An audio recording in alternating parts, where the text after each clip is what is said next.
આપણે પ્રકીર્ણ સ્વાધ્યાયની આજે વાત કરીએ. આ પ્રકીર્ણ સ્વાધ્યાય પૂરો થાય પછી આપણે આની પછી હજી એક સદિશનું ચેપ્ટર છે એ પણ પૂરું કરશું. અને સાથે સાથે હું તમને હવે ત્રિકોણમિતિના લેક્ચરો પણ મોકલીશ, કારણ કે આગળ સંકલન અને સંકલનના ઉપયોગો અને વિકલ સમીકરણમાં જે રીતે વિકલનમાં ત્રિકોણમિતિનો ઉપયોગ હતો એમ આમાં પણ પૂરેપૂરો ત્રિકોણમિતિનો ઉપયોગ છે. તો એનું રિવિઝન થઈ જાય તો આપણે થોડી ઝડપ આવી જાય. તો મેં પહેલા 3 દાખલા લખ્યા છે, હવે ગણશું તો હવે xy સમતલમાં, આ તો ખાલી માહિતી માટેનો દાખલો છે કે ભાઈ xy સમતલ કહેવાય અને x અક્ષની ધન દિશા કહેવાય, તમે જાણો છો. આમ તો x અક્ષની ધન દિશા સાથે આ 30 અંશનો ખૂણો બનાવતો અહીંયા જે OA સદિશ આવે તો OA એકમ સદિશની વાત છે. તો જે ત્રિકોણમિતિમાં આપણે લેતા હતા cos θ + sin θ, એ જે વાત અહીંયા થઈ કે માગેલ એકમ સદિશ બરાબર એકમ સદિશ એટલે 1 cos 30 પ્લસ આ આવે ને sin 30 જે આ સદિશ છે એટલે આ અને જે આવે સદિશ લખ્યું છે એટલે so this is √3/2i plus 1/2 જે માગેલ એકમ સદિશ છે √3/2, 1/2 તો આ લખો તોય ચાલે. તમે આનું માન લ્યો તો 1 એકમ આવશે. માના કે વર્ગમૂળમાં આનો વર્ગ વત્તા આનો વર્ગ થાય 3/4 વત્તા 1/4 4/4 1. તો બહુ સિમ્પલ દાખલો, માહિતીનો દાખલો હતો. આપણે આગળ હોય દાખલો ગણ્યો તો કે અહીંયા 30 અંશનો ખૂણો આવે તો અહીંયા આપણે ધન દિશામાં 60 અંશનો ખૂણો લઈને આગળ દાખલો ગણેલો છે. આવો બીજો દાખલો જાતે ગણતા છે, ખૂબ સહેલો છે. ત્રીજા દાખલામાં સદિશના બધા મસ્ત કોન્સેપ્ટનો ઉપયોગ થાય છે અને રિવિઝન થાય છે. બહુ મસ્ત દાખલો છે. પહેલા તો ત્રિકોણનો નિયમ હું શીખવાડી દઉં. આ દાખલો ગણતા પહેલા આવડે છે, રિવિઝન કરાવી દઉં. દાખલા તરીકે a બાર b નો સ્થાન સદિશ b બાર c નો સ્થાન સદિશ c બાર હોય તો હંમેશા આવું થાય. ab + bc હું લઉં ને તો આનો જવાબ ac મળે જ. આપણે આવું શીખ્યા હતા ab + bc + ca = 0 બાર. એટલે બંને એક જ વસ્તુ છે કે ac આમ જાય એટલે -ac થાય, પાછું ઊંધું કરીએ એટલે ca એટલે પ્લસ થઈ જાય અને અહીંયા 0 બાર વધે. આ યાદ રહી જાય. ab પછી bc તો ac. આમ હોય OA + AB તો તમને આવડે કે આની બરાબર થાય OB. હવે એક છોકરી પશ્ચિમ દિશામાં 4 કિલોમીટર ચાલે છે. તો આ દાખલો ગણું ત્યારે મારે એ દાખલામાં એક ઉત્તર દિશા કઈ છે એ દર્શાવી દેવાનું કે આની મેં નોર્થ ડાયરેક્શન લીધી છે ને આમ જ લેવાની હોય હંમેશા, ઉપર તરફ ઉત્તર દિશા લેવાની હોય. તો આ બિંદુ હોય આપણું ઉગમ બિંદુ, તો ઉત્તર દિશા થઈ, આ બાજુ પશ્ચિમ દિશા થઈ. તો અહીંયા 4 કિલોમીટર કાપે અને અહીંયા પહોંચે તો તેથી કરીને સદિશ OA બરાબર આમ જોઈએ તો આને જો x અક્ષ લીધું હોય તો આ -4i થાય, અથવા તો OA બરાબર -4,0 થાય. કેવી રીતે કે આમ 4 કિલોમીટર ચાલી એટલે -4,0 આ 0,0 સદિશ OA એટલે આમાંથી આ બાદ થાય તો -4,0. હવે થોડું નીચે લખીએ ભેગું ન થઈ જાય એટલે સદિશ OA -4,0. હવે ત્યાંથી એટલે કે 4 કિલોમીટર ચાલે છે પછી તે ઉત્તરથી પૂર્વ તરફ, હવે આની ઉત્તર દિશા થાય, પૂર્વ દિશા થાય. ઉત્તર આ દિશા હોય તો ઉત્તરથી પૂર્વ તરફ અહીંયા 30 અંશના ખૂણે 3 કિલોમીટર ચાલે છે.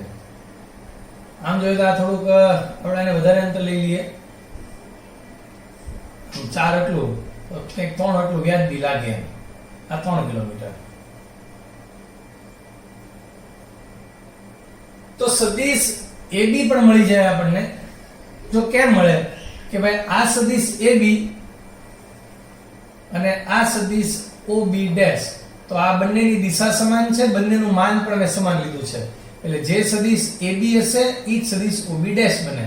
તો આ એટલે ઈઝીલી મળે કે આ x અક્ષની ધન દિશા સાથે 60 અંશનો ખૂણો બનાવ્યો કે આ 30 તો આ 60 અને આ 3 અંતર છે એટલું આ 3 એટલે આ 3 જોડે લીધું હોય તો આ સીધું જ મળે કે 3 cos 60 એ b નહીં પણ OB ડેશ એ લખું OB બરાબર OB ડેશ બરાબર 3 cos 60 3 sin 60.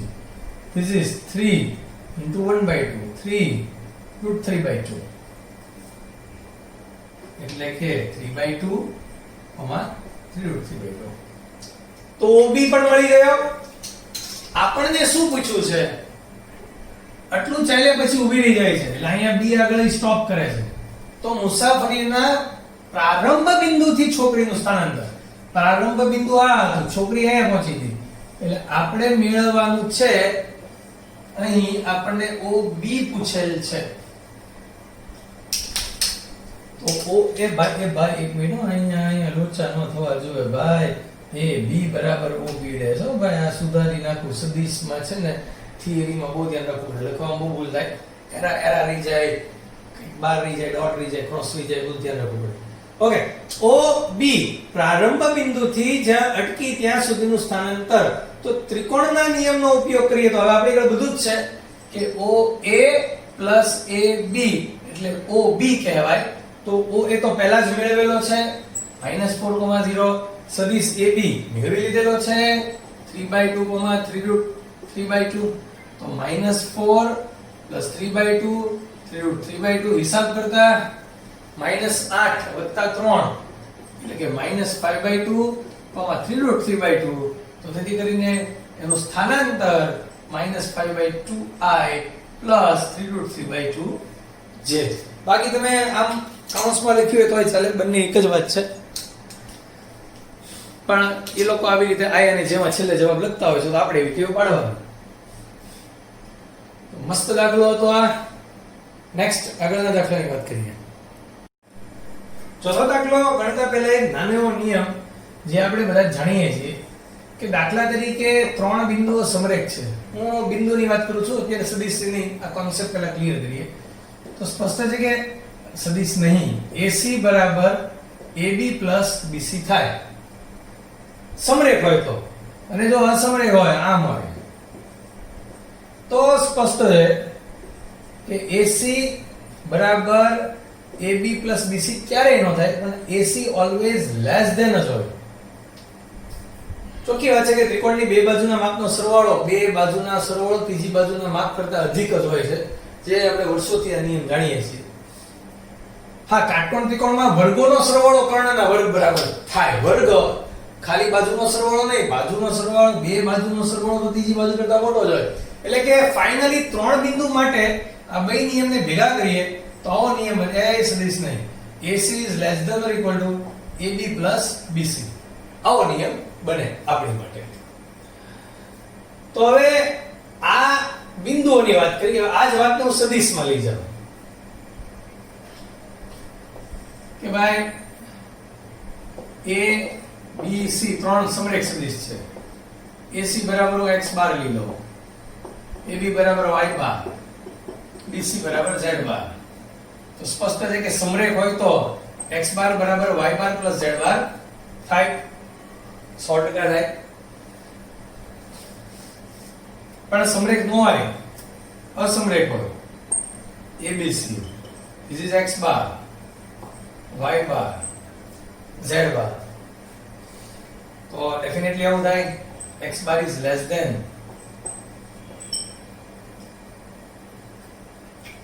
આપણે વિચારીને આ લખશું આજે લખ્યું છે કારણ કે આ જે વાત છે ને ત્યાં મારે આમ લખવું જોઈએ કારણ કે આપણે અહીંયા અંતરની વાત કરેલી છે કે A થી C નું અંતર બરાબર AB plus BC તો વ્યાજબી વાત છે.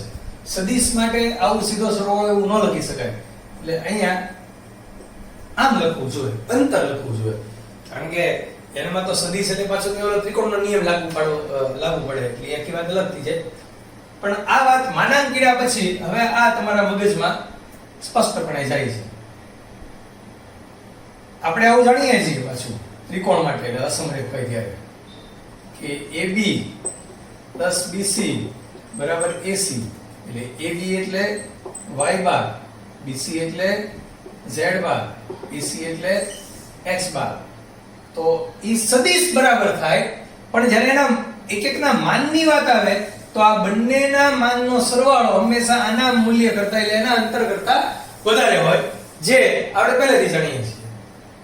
હા, આવું હોય તો આમ કહેવાય કે x બાર નું માન બરાબર આખું આનું માન, બંને બાજુ માન લેતા ઈ ચાલે, પણ this is always less or equal to y bar plus z bar. ટૂંકમાં બે સદિશો ના માનનો સરવાળો less than or equal to individual માન બરાબર થાય. સમાન ત્યારે જ થાય જ્યારે આ સદિશો સમરેખ હોય ત્યારે. કે ભાઈ આ a બાર છે દાખલા તરીકે, અહીંયા ના આપણે બીજી આકૃતિ દોરીએ કે ભાઈ p q r, આ a બાર છે, આ b બાર છે, આ ત્રણ બિંદુ સમરેખ છે, તો a બાર પ્લસ b બાર બરાબર એક એક નું માન, કે ભાઈ a બાર પ્લસ b બાર એટલે આખું થયું, તો એનું માન બરાબર આનું માન વત્તા આનું માન. This is right. સમરેખ હોય ત્યારે અને ફોર ઓલ બધા માટે આવો નિયમ થાય. તો આનો ઉપયોગ કરીએ આપણે આની પછીના એટલે કે ચોથા દાખલામાં આ કોન્સેપ્ટનો. આના બરાબર આમ તો શું માનાંકને a બાર બરાબર આમ થાય? તો આમ જોઈએ તો હમણાં જ આપણે આનો જવાબ મેળવી લીધો કે થાય ક્યારે? જો b બાર c બાર સમરેખ હોય તો. b બાર અને c બાર સમરેખ હોય તો આનો માનાંક બરાબર એક એક નો માનાંક બે સરખા થાય, એટલે કે a બાર બરાબર b બાર પ્લસ c બાર બંને બાજુ માનાંક લેતા અને આની બરાબર b બાર પ્લસ c બાર થાય, પણ ક્યારે? સમરેખ હોય.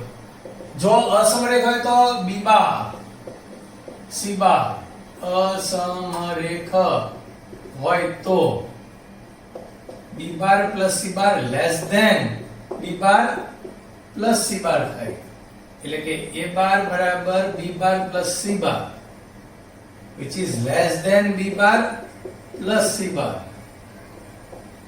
તે કરીને આ બે સમાન ન થાય પણ આ લેસ ધેન થાય. અસમરેખ હોય તો આ સત્ય નથી, તો સમરેખ માટે સત્ય છે, તેથી b બાર c બાર સમરેખ તો સત્ય છે, અસમરેખ તો સત્ય નથી. આ એટલા માટે કારણ કે MCQ માં પૂછે કે જો b બાર અને c બાર સમરેખ હોય તો નીચેનામાંથી ખાલી જગ્યા સાચું છે, તો આના બરાબર આ થાય. અસમરેખ હોય તો લેસ ધેન સાચું છે, અથવા કાઈ નો કે તો this is less than or equal to b bar plus c bar સાચું છે. બરાબર? MCQ માં આવા પ્રશ્ન બની શકે છે, સારા પ્રશ્ન કહેવાય. આમ તો આ જાતે ગણતરી દાખલો છે પણ ગણાવી દો. આ એકમ સદિશ છે, એટલે કે આ એકમ સદિશ છે, એટલે કે આનું માન એટલે કે x √3 બરાબર 1. સ્ટેપ કાપીને આવું લખી શકું છું તો સ્પષ્ટ છે. એટલે આમ એટલે કે માનાંકમાં x બરાબર 1/√3, તો x બરાબર ±1/√3. Very easy. નેક્સ્ટ આગળના દાખલાની વાત કરીએ. બહુ સરળ દાખલો છે. આ બંને સદિશના પરિણામી સદિશ, એટલે પરિણામી સદિશ એટલે હંમેશા બંને સદિશનો સરવાળો હાસ્યમાં લખી નાખવાનો. કે જ્યારે બે સદિશનો પરિણામી સદિશ કીધો હોય ત્યારે બંનેનો સરવાળો કરો અને જે સદિશ મળે એનો ફાઇનલ આઉટકમ કહેવાય. તો આપણે પહેલા તો a બાર વત્તા b બાર સદિશ મેળવીએ. So this is 3i plus j plus 0. This is 3 1 0. આ આપણને આનો પરિણામી સદિશ મળી ગયો x bar, a bar plus b બાર. તો આને જે સમાંતર સદિશ હોય એની દિશા અને આની દિશા સમાન થાય, તો તેથી કરીને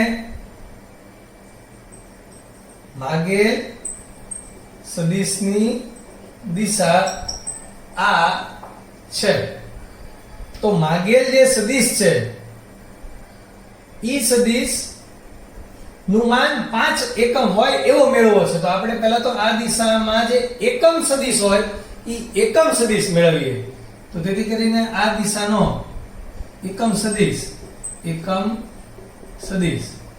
એટલે કે વર્ગમૂળમાં આ સદિશ ના છેદમાં 1/√10 આગળ પ્લસ ઓર માઈનસ લખી શકાય.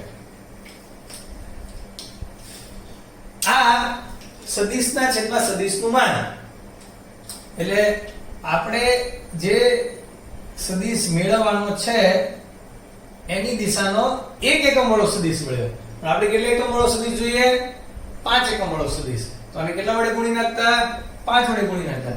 તેથી કરીને માગેલ સદિશ જે દાખલામાં સદિશ માંગ્યો છે તે સદિશ બરાબર પ્લસ ઓર માઈનસ 5/√10 310. આને આમ પણ લખાય કે 15 ના છેદમાં √10 i પ્લસ 5 ના છેદમાં √10 j પ્લસ 0 k. અથવા આગળ પ્લસ લીધો આગળ માઈનસ લઈને લખી શકાય. માઈનસ 15 ના છેદમાં 10i માઈનસ 5 ના છેદમાં √10j માઈનસ 0 કે. આનું સાદુરૂપ પણ આપે છે ઘણા લોકો કે આને 5 તેરી 15 કહેવાય. તો તમે આનું સાદુરૂપ આપી શકો. જો આ જે જવાબને ઈ લોકો બીજી રીતે મૂકી શકે છે. તમને બતાવું આ જવાબ બીજી કઈ રીતે હોઈ શકે. આ √10 જ છે, અહીંયા 15 એટલે 5 તેરી 15 થાય. આ √5 ગુણ્યા √2 થાય. આ કેન્સલ થાય, અહીંયા √5 વધે. પણ છેદમાં એ લોકોને √2 રાખવા ન ગમે તો અંશને છેદમાં √2 વડે ગુણે તો આ 2 થઈ જાય અને આ થઈ જાય √10 એટલે કે 3√10/2. આ જો આખું સ્વરૂપ ફરી ગયું. તમે આમ ગણ્યો તમારા જવાબ આવ્યો, ઓપ્શનમાં દેખાય જ નહીં. આ જ રીતે આનું સાદુરૂપ આપું 5 ના છેદમાં √10 નું અહીંયા આપું કે ભાઈ આને કહેવાય √5 ગુણ્યા √2. તો √5 પણ છેદમાં √2 રાખવા ન ગમે તો √2 વડે ઉપર નીચે ગુણતા તો this is √10/2j plus 0k. એક આ સદિશ મળ્યો. અથવા હવે મારે અહીંયા સમજાવવાની જરૂર નથી. -3/2√10i minus 1/2√10j પ્લસ અથવા માઈનસ whatever you write 0 છે કોઈ પ્રશ્ન નથી. તો આ બંને માગેલ સદિશ છે. તો આવા સાદુરૂપમાં ધ્યાન રાખવું પડે. બાકી ઈઝી છે કે સદિશ મેળવ્યો એની દિશાનો એકમ સદિશ મેળવ્યો બસ એને 5 વડે ગુણી નાખો જવાબ એટલે 5 એકમ વાળો સદિશ મળી જાય. હવે આ દાખલો ખૂબ સહેલો છે. 7મો દાખલો a bar b bar c બાર આપેલા છે. તો 2a બાર - b બાર + 3c બાર ને સમાંતર એકમ સદિશ મેળવવો છે. તો આપણે એક x બાર સદિશ એટલે 2a બાર - b બાર + 3c બાર ધારી લીધો. તો સાદુરૂપ આપતા આપણને x બાર મળી ગયો 3 - 3 3. હવે એને સમાંતર એટલે એની જ દિશા થઈ એટલે આ જ દિશા થઈ અને એકમ સદિશ એટલે કે 1 ના છેદમાં એનું માન તો ± 1/√27 3 - 3 3. તો આનું જે સાદુરૂપ આપીએ એ આપણો જવાબ છે. હવે આ 7 દાખલા હું તમને અત્યારે મોકલું છું. સાથે સાથે એક ત્રિકોણમિતિનો લેક્ચર પણ મોકલીશ, રિવિઝન લેક્ચર, જેમાં ત્રિકોણમિતિના સારા દાખલા હશે અને એનાથી તમારા સરવાળા સૂત્ર અવયવ સૂત્રનું રિવિઝન થશે. પછી 2θ 3θ વાળા સૂત્રોનું રિવિઝન થશે. તો એ આપણને હવે આગળ જતા JEE ની તૈયારી માટે ખૂબ ઉપયોગી થશે. ત્રિકોણમિતિનો જો એકવાર રિવિઝન થઈ જાય તો એ ખૂબ સારી વાત છે. તમારે એ લેક્ચર જોવાનો અને એ લેક્ચરના દાખલાઓ એટલા જ ગણવાના. હું એમાં એસાઇનમેન્ટ શબ્દ વાપરતો હોઈશ પણ એ 11મા ધોરણવાળા માટે છે. તમને હું એસાઇનમેન્ટનું બર્ડન નહીં આપું પણ એટલીસ્ટ એ લેક્ચરમાં ગણાવેલા દાખલા તમારે એકવાર ગણી નાખવાના. એ તમારું હોમવર્ક રહેશે. સાથે સાથે આજના લેક્ચરમાં ગણાવેલા દાખલાઓ પણ શક્ય હોય તો આગળના દાખલાઓ સહેલા છે, પ્રયત્ન કરજો. હું કાલે આપણે આ સ્વાધ્યાય પૂરો કરશું આ ચેપ્ટર અને ઉદાહરણ બાકી રહેશે. પણ ઉદાહરણ છે જ્યારે JEE હું કરાવીશ તમને આ ચેપ્ટરનું ત્યારે ઉદાહરણ અને અરિહંત પણ આપણે આખી ગણશું. આમ તો વિકલિતના ઉપયોગોથી અને આગળના ચેપ્ટરનું જેડબલઈ હજી હું બધું જ જેડબલઈ લઈશ. અત્યારનો મારો ટાર્ગેટ છે કે ઝડપથી 1.5 મહિનામાં કોર્સ પૂરો કરી દેવો NCERT નો. સપ્ટેમ્બર મહિનો ચાલે છે, ઓક્ટોબર મહિનાના એન્ડ સુધીમાં ઓલમોસ્ટ કોર્સ પૂરો કરી દેવો કે જેથી નવેમ્બર, ડિસેમ્બર, જાન્યુઆરી, કારણ કે આપણી પહેલી જેડબલઈ ઓલમોસ્ટ માર્ચ સિવાય નહીં લેવાય. જો ઓલા વર્ષની જેડબલઈ છેક સપ્ટેમ્બરમાં લેવાતી હોય તો સમજવાનું કે જાન્યુઆરીમાં જેડબલઈ લેવાશે નહીં. તો 3 થી 4 મહિના ફક્ત ને ફક્ત આપણે સરસ જેડબલઈ ની તૈયારી કરી શકીએ. અને મારે જ બધા જ ચેપ્ટરમાંથી મારે પસાર થવું છે. બધી જ અરિહંતની બુક ને હું બતાવું, મારા ટેબલ ઉપર જ છે અહીંયા. આજે આપણી અરિહંતની એક બુક છે, જે આમાં 4 બુક અંદર ખાનામાં પડી છે. તો આ બધી જ બુક આપણે ગણવી છે. અંગ્રેજીમાં છે, હું એનું ટ્રાન્સલેટ કરીને બધી જ બુકના એસાઇનમેન્ટ તમને મોકલીશ અને ઓલમોસ્ટ 75 થી 80% સોલ્વ કરવી છે આ બુક. કારણ કે આમાં એડવાન્સ પણ છે. આપણે આખો એડવાન્સ તો કવર અત્યારે ન કરી શકીએ, પણ જેડબલઈ મેઇન જેડબલઈ પહેલા 100% કવર કરી લેવું છે. તો હાલ NCERT ઉપર હમણાં 1.5 મહિનો ફોકસ કરશું અને ત્યારબાદ સંપૂર્ણ 3 થી 4 મહિના જેડબલઈ એની હું જ તૈયારી કરાવવા માંગુ છું. સાથે સપોર્ટમાં પ્રિન્સભાઈ, નીરુભાઈ પણ જે સલાહ ચેપ્ટરો હશે હું એને આપીશ તમને પ્રેક્ટિસ કરાવવા માટે. પણ બધા જ ચેપ્ટરોમાંથી આપણે પસાર થશું. તો આજના લેક્ચરમાં અહીંયા સુધી રાખીએ. હોમવર્કમાં 7 દાખલા સાથે ત્રિકોણમિતિનો લેક્ચર. Thank you.